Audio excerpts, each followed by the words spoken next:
Welcome to মনের বিনায়। আমি সঙ্গীতা। চলুন যাব সরাসরি রিডিং। ওকে, আজকের রিডিংটি আপনার অল জোডিয়াক সাইন রিডিং করব, ঠিক আছে? জেন্ডার স্পেসিফিক নয়। বিশেষ করে ধরুন যাদের সম্পর্কের মধ্যে তৃতীয় ব্যক্তি রয়েছে, এই রিডিংটা তাদের জন্য, ঠিক আছে? এটা এক্সট্রা ম্যারিটাল সিচুয়েশনও হতে পারে। তৃতীয় ব্যক্তির সত্তার দ্বারা কোনো রকমভাবে যদি আপনাদের সম্পর্কটি প্রভাবিত হয়, ঠিক আছে, তাহলে জেন্ডার স্পেসিফিক নয়, সেম জেন্ডার রিলেশনশিপও হতে পারে, doesn't matter. I respect you guys, no judgment, no offense. তো চলুন দেখব কি বিষয়বস্তু আপনাদের এই মুহূর্তে জানা দরকার, বা কি বিষয়বস্তু সম্পর্কে তথ্য প্রাপ্ত হবেন বলে এই ভিডিওটি আপনি ম্যানিফেস্ট করেছেন, বা এই ভিডিওটি আপনার চোখের সামনে এসছে। বিশেষ করে যদি এটি আপনার সামনে আসে, অবভিয়াসলি এনার্জেটিক্যালি কোনো রকম শিফট বা কসমিক অ্যালাইনমেন্ট, ডিভাইন মেসেজ হিসেবে রিডিংটি দেখবেন। দেখি কি আসে। আমি দুটো ডেক থেকে রিডিং করছি, অরাকেল ডেক থেকে রিডিং করছি। চলুন দেখে নিই।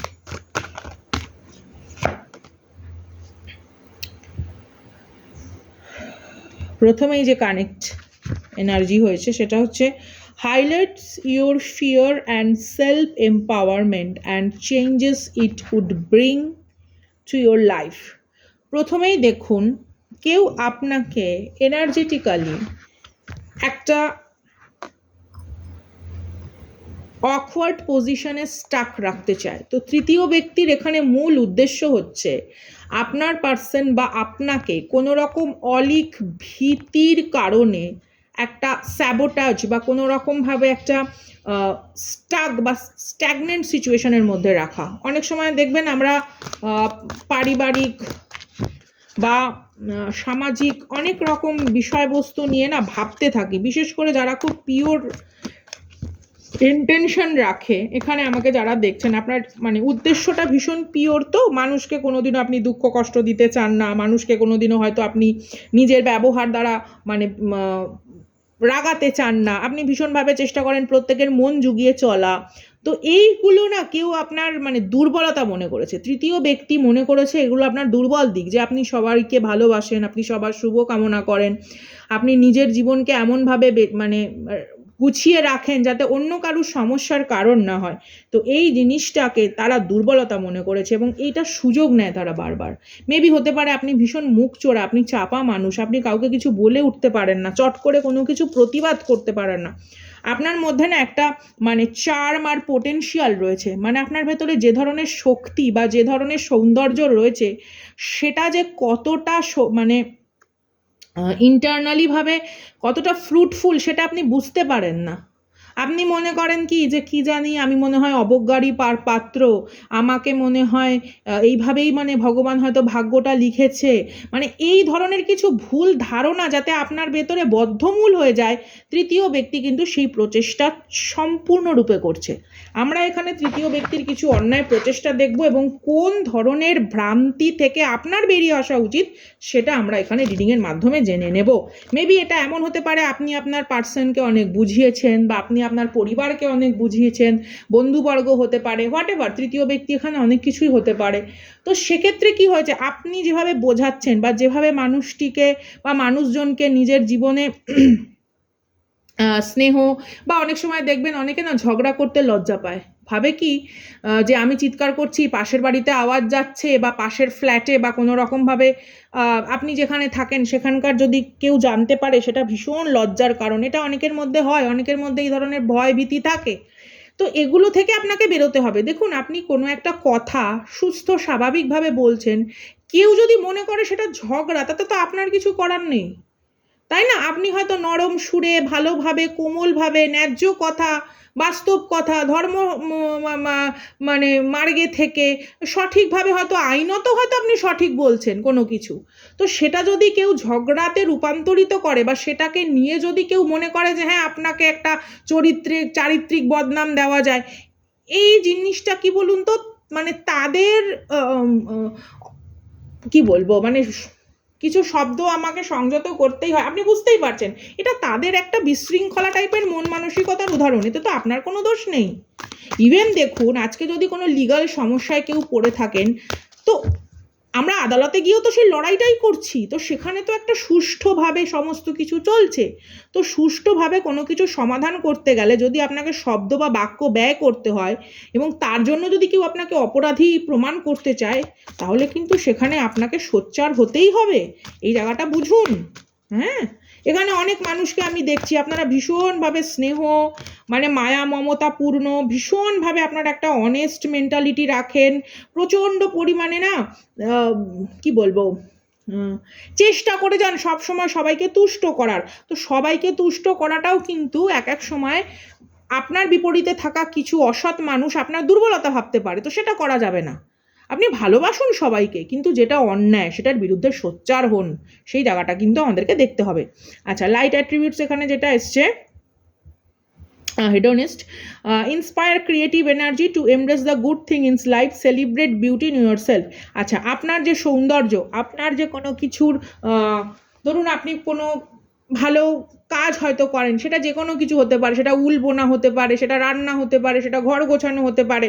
তো সেটা সম্পর্কে যদি কেউ আপনাকে ভীষণভাবে ক্রিটিসাইজ করে মারাত্মকভাবে আপনাকে অপমান করার চেষ্টা করে, সেগুলোতে কিন্তু সোচ্চার হন। অর্থাৎ এখানে তৃতীয় ব্যক্তির বিরুদ্ধে, তৃতীয় ব্যক্তির প্রতিনিয়ত জীবনে আপনাকে যেভাবে সমস্যা ক্রিয়েট করছে সেগুলোর বিরুদ্ধে সোচ্চার হন। ধরুন আপনি রিডিং নিয়েছেন কারুর থেকে, ধরুন আপনি সেখানে হয়তো কোনো রকম রেমেডি ইউজ করছেন, ঠিক আছে, ভালো কথা, কিন্তু রেমেডি ইউজ করার পর, রিডিং নেওয়ার পর, সত্য জানার পর, নিজের ভেতরে আপনি যে পরিবর্তন আনছেন সেগুলো করার পর আপনি যদি অন্যায়ের প্রতিবাদটা না করেন, তাহলে তো সমস্যাটা মিটবে না রে বাবা। দেখুন, তৃতীয় ব্যক্তি তো আপনার মানে মন মানসিকতা জীবনের ওপরে একটা দুরারোগ্য ব্যাধি, ঠিক আছে? তো সেখানে তো আপনাকে প্রতিবাদটা করতে হবে ওই রকম বাস্তবের মাটিতে পা রেখেই। আপনি স্পিরিচুয়াল প্রোটেকশন নিন, আপনি প্রার্থনা, প্রসিডিওর, হিলিং এনার্জির মধ্যে থাকুন, কিন্তু আপনাকে তো তার অন্যায়ের একটা সম্মুখ সমরে প্রতিবাদ করতে হবে।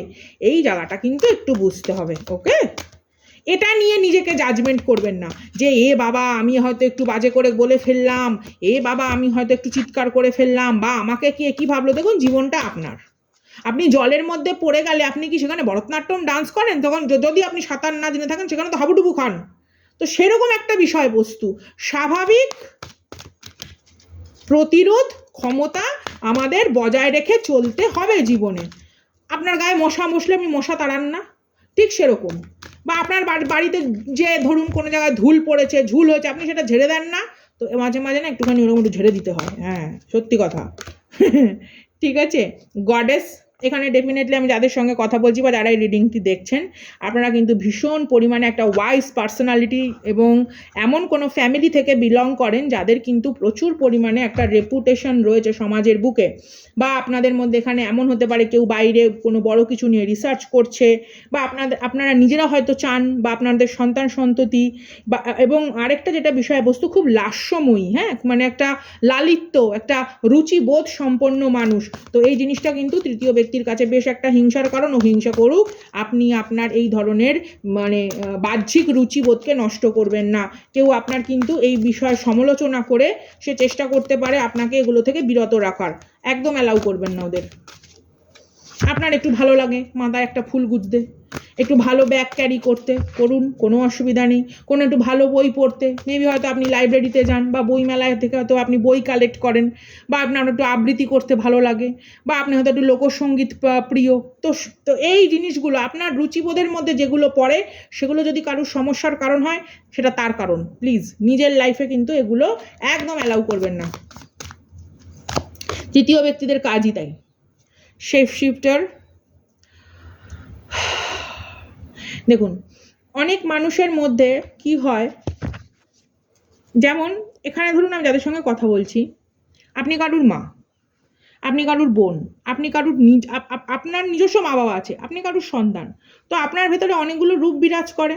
আপনি হয়তো একজন ভালো টিচার, আপনি হয়তো একজন ভালো সিঙ্গার, আপনি হয়তো একজন ভালো ড্যান্সার, আপনি হয়তো একজন ভালো ট্যারোট রিডার, হোয়াট এভার, যেটাই আপনার ভেতরে রয়েছে।